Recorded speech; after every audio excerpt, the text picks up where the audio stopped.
एक बार फिर हमारे YouTube चैनल MDLE सर में सभी विद्यार्थियों का स्वागत है।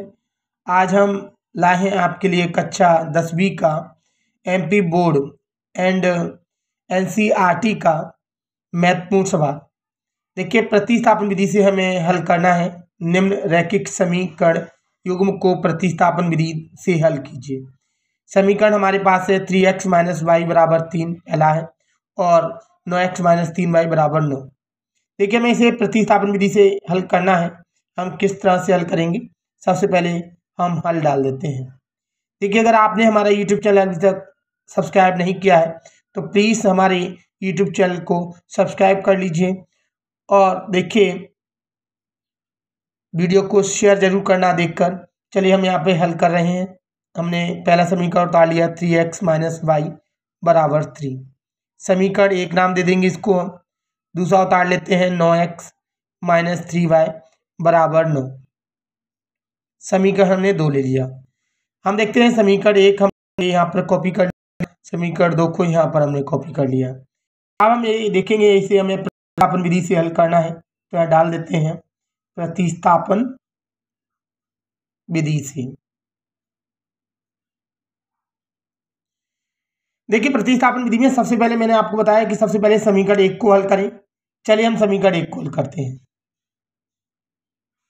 समीकरण एक से मैंने कहा, ये भी बताया था कि समीकरण एक को हल करना कोई जरूरी नहीं होता, दो को भी हल कर सकते हैं, लेकिन हम एक को हल कर रहे हैं। समीकरण एक है 3x - y = 3। समीकरण एक, मैं इसमें देखिए x का मान ला रहा हूं और निकालता हूं। देखिए, 3x जैसा का जैसा बराबर 3 का 3। ये y अभी माइनस का इधर जाएगा तो प्लस का हो जाएगा 3y। मुझे x का मान चाहिए, इसलिए x का x बराबर 3 + y बटे ये 3 इंटू में है, इसलिए इधर आएगा तो डिवाइड में चला जाएगा, अर्थात ये हमारे पास x का मान हो गया। इसको हम नाम दे देंगे समीकरण 3।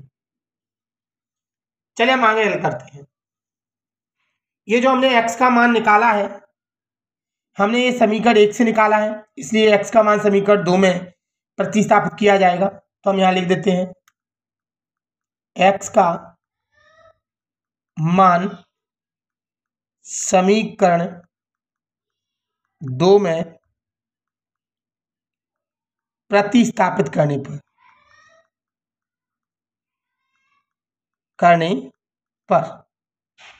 चलिए, समीकरण 2 को हम यहाँ पे कॉपी करते हैं। ये हमारे पास समीकरण 2 9x - 3y = 9। समीकरण 2 9 का 9 इंटू, यहाँ पे कोई चिन्ह नहीं है, इंटू लगा दिया। x का मान रख रहे हैं हम। x का मान है हमारे पास 3 + y बटे 3 ब्रैकेट बंद, ये माइनस का 3y जैसा का जैसा बराबर 9 का 9।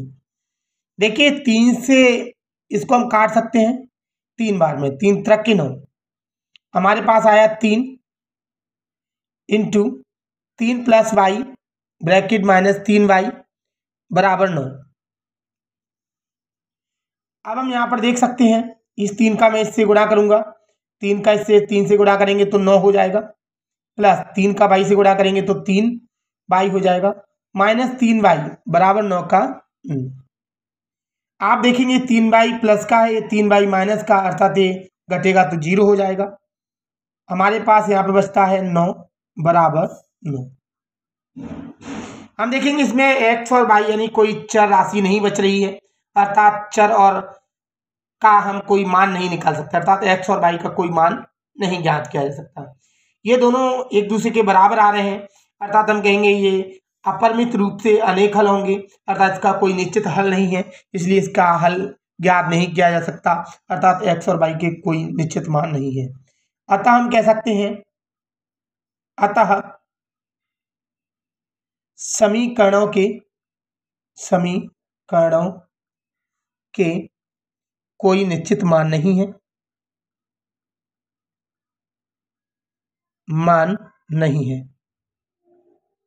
अतः हम कह सकते हैं कि समीकरणों के अपरिमित रूप से अनंत अनेक हल होंगे, हल होंगे। देखिए यही हमारे सवाल का आंसर है, अर्थात यही आंसर हो चुका है, हम कह सकते हैं यही आंसर है। अगर आपको ये सवाल अच्छी तरह समझ में आया है तो प्लीज़ हमारे सवाल को लाइक कीजिए, वीडियो को, और शेयर कीजिए। अगर आपने अभी तक हमारे यूट्यूब चैनल को सब्सक्राइब नहीं किया है तो प्लीज़ हमारे यूट्यूब चैनल को सब्सक्राइब कर लीजिए। हमारा वीडियो देखने के लिए आपका बहुत बहुत धन्यवाद। थैंक्स।